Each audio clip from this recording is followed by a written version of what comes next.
Hello everyone. आज हम constitution का एक नया टॉपिक पढ़ने वाले हैं जिसका नाम है framing of the new constitution. कल हमने डिस्कस किया था meaning of the constitution, definitions and छोटा सा explanation of the constitution. I hope आपको वो वीडियोस अच्छा लगा होगा। चलिए आज ये नया टॉपिक स्टार्ट करते हैं। ये सारे टॉपिक्स बहुत ज़्यादा इलेबोरेट नहीं है, वो हम लोग फर्दर डिस्कस करेंगे आने वाली वीडियोस में। बस आपका कुछ बेसिक कॉन्सेप्ट क्लियर करने के लिए इस पॉइंट ऑफ व्यू से ये वीडियोस हमने बनाया है आपके लिए। तो चलिए स्टार्ट करते हैं। Framing of the new constitution. The struggle for independence was thus over by 15th August 1947, but the attainment of independence was not an end itself. It was the beginning of a struggle, where the new law of the land, which fulfills the idea of justice, liberty, equality, and fraternity, were given the utmost importance. इसका मतलब है कि हमें independence मिला था 15 अगस्त 1947 को, but the attainment of independence was not at the end itself. वहाँ पे वो इंडिपेंडेंस के लिए जो अटेनमेंट था वो ख़त्म नहीं होता था, वो बस एक बिगनिंग है ऑफ द स्ट्रगल। क्योंकि एक ऐसा एक जस्टिस, लिबर्टी, इक्वालिटी, फ्रेटर्निटी की कमी थी जो कि एक कंट्री में एक होना चाहिए था। एक रूल्स, एक रेगुलेशंस की कमी थी, वो अटेंड अभी तक नहीं हुआ था।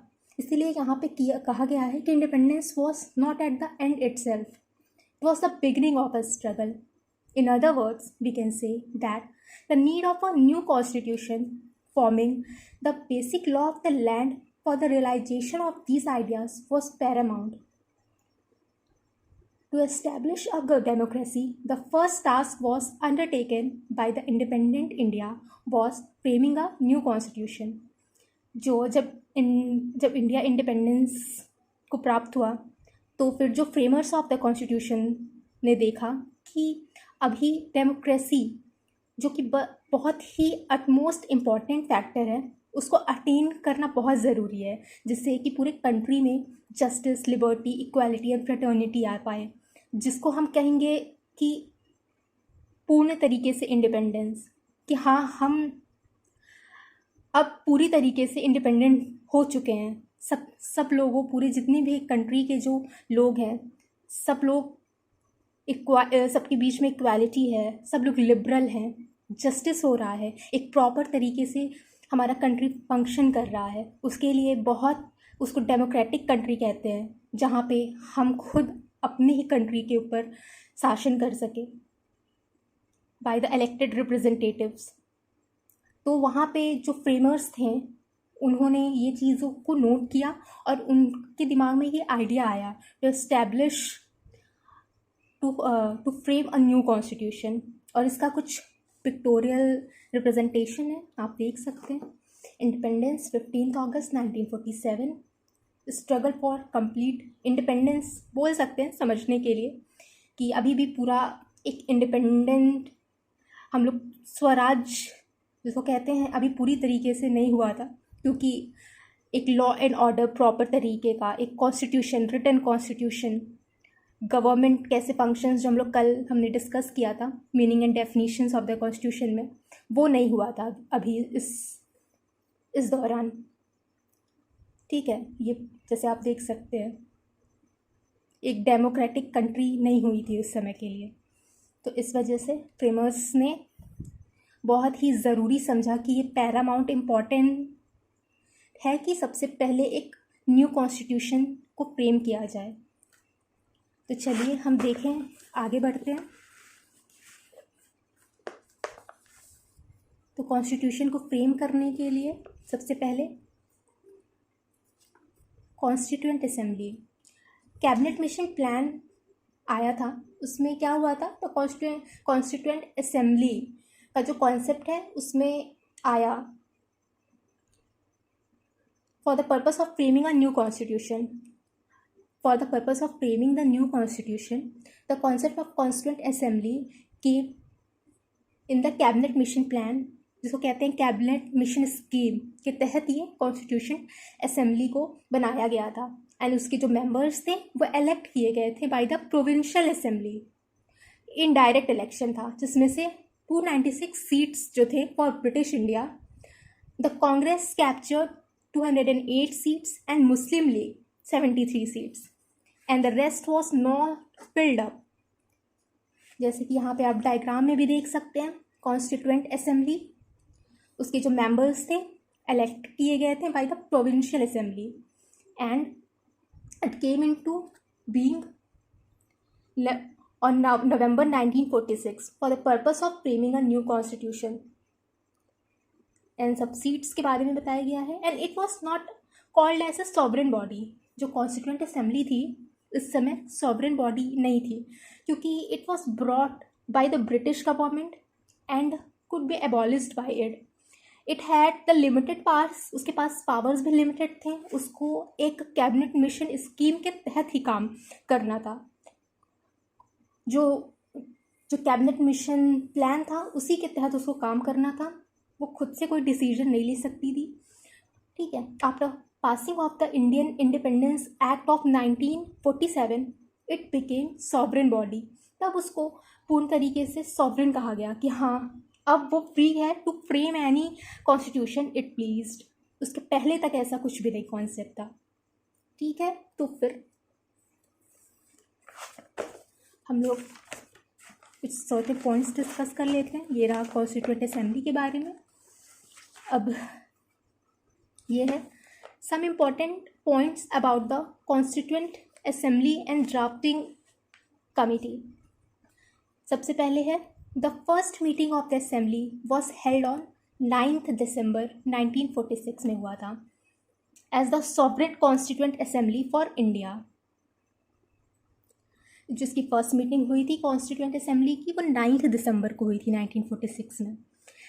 और 11 दिसंबर को क्या हुआ था, डॉक्टर राजेंद्र प्रसाद को क्या कहा गया था, इलेक्ट किया गया था as a permanent chairman of the constituent assembly because it was held in the atmosphere of uncertainty. Atmosphere of uncertainty का मतलब है उस समय जो मुस्लिम लीग था वो कॉन्स्टिट्यूएंट असेंबली को बॉयकॉट कर दिया था। तो वो अनसर्टेन एटमॉस्फेयर बन गया था। तो उस समय ये हमारे डॉक्टर राजेंद्र प्रसाद जी को इलेक्ट किया गया था ऐसा परमानेंट चेयरमैन। उसके पहले थे आई थिंक सो डॉक्टर सच्चिदानंद सिन्हा करके।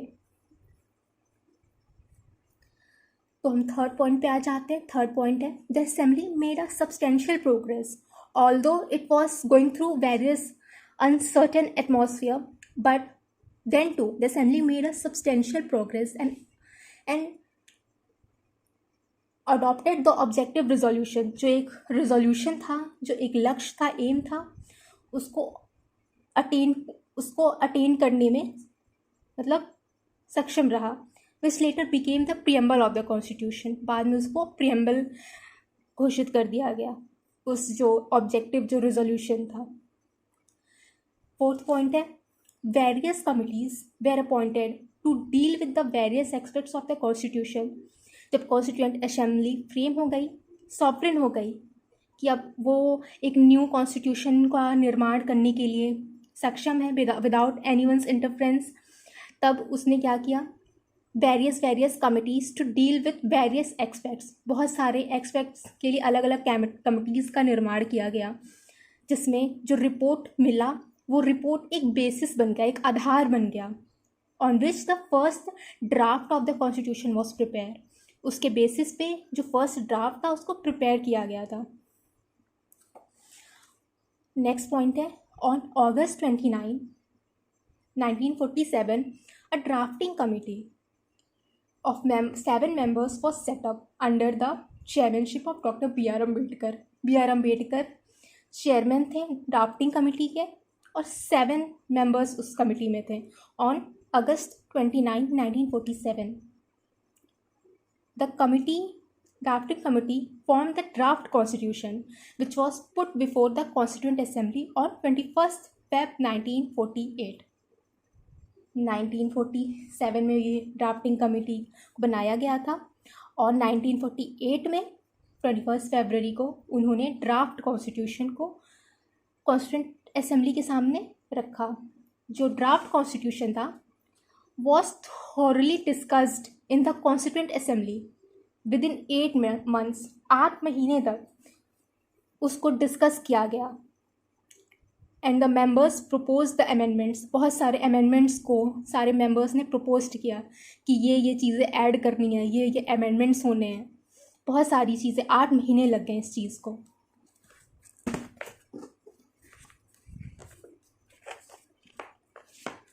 जिसमें से 7,635 amendments were proposed and 2,473 were actually discussed. Propose इतना किया गया था, डिस्कस्ड इतना किया गया था। Many provisions of the government of the India act 1935 were incorporated in the constitution. बहुत सारी चीज़ें गवर्नमेंट ऑफ इंडिया एक्ट 1935 जो था, जो इसके पहले इंडिपेंडेंस ऑफ इंडिया एक्ट के पहले हम लोग इसके अकॉर्डिंग से ही सब रूल्स चलते थे। तो 1935 का भी कुछ चीज़ें इनकॉर्पोरेट की गई थी कॉन्स्टिट्यूशन में, जब वो ड्राफ्ट कॉन्स्टिट्यूशन के बारे में जब डिस्कशन हो रहा था तब उस समय।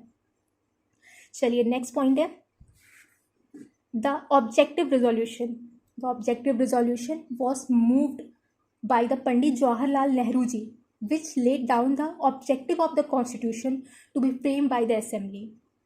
जो ऑब्जेक्टिव रिजोल्यूशन था, जैसे कि फॉर एग्जांपल कि शेड्यूल कास्ट, शेड्यूल ट्राइब्स, इन लोगों को इक्वल जस्टिस, इन लोगों को का प्रोटेक्शन, या बहुत ऐसे जो जस्टिस, लिबर्टी, इक्वालिटी, फ्रेटर्निटी, ये सब चीज़ें जो मेन ऑब्जेक्टिव होना चाहिए।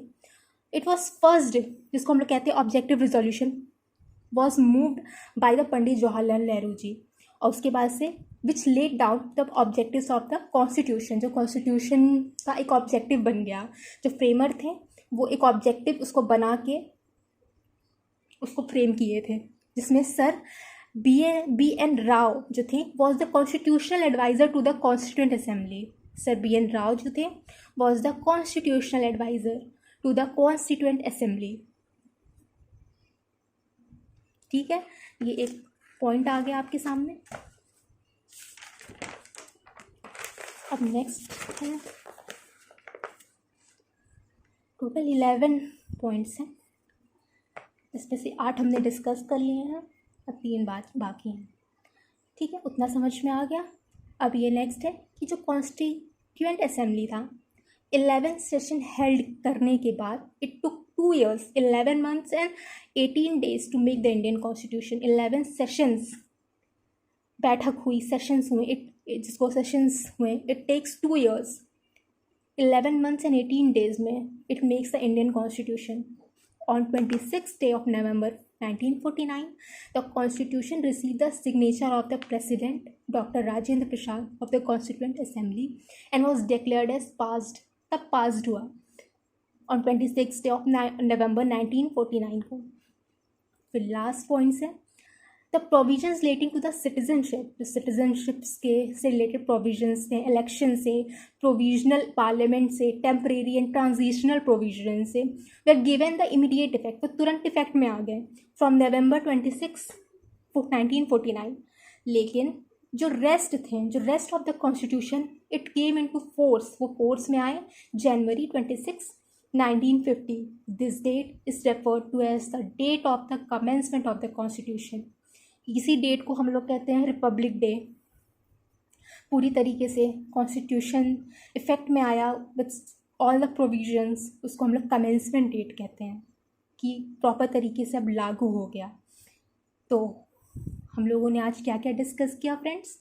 हम लोगों ने डिस्कस किया है फ्रेमिंग ऑफ द कॉन्स्टिट्यूशन, उसके कुछ पॉइंट्स डिस्कस किए हैं, फिर कॉन्स्टिट्यूएंट असेंबली के बारे में डिस्कस किया है, और some important points about the constitution assembly and the drafting committee. I hope आपको ये वीडियो पसंद आया होगा। आगे और हम लोग डिस्कस करेंगे, इलेबोरेट करेंगे, और आपके एग्ज़ाम पॉइंट ऑफ व्यू से भी क्वेश्चंस लेके आएंगे, बहुत सारी चीज़ें। अभी बस ये शुरुआत है, इसीलिए अभी ये वीडियोस सिर्फ कॉन्सेप्चुअल बेस्ड है कि कॉन्सेप्ट समझाने के लिए है। आगे बहुत सारी वीडियोज़ ऐसे आने वाले हैं। सो अगर आपको ये वीडियो अच्छा लगा हो तो प्लीज़ लाइक करिए, शेयर करिए एंड सब्सक्राइब करिए। और कुछ भी क्वेश्चन हो तो आप पूछ सकते हो। Thank you so much.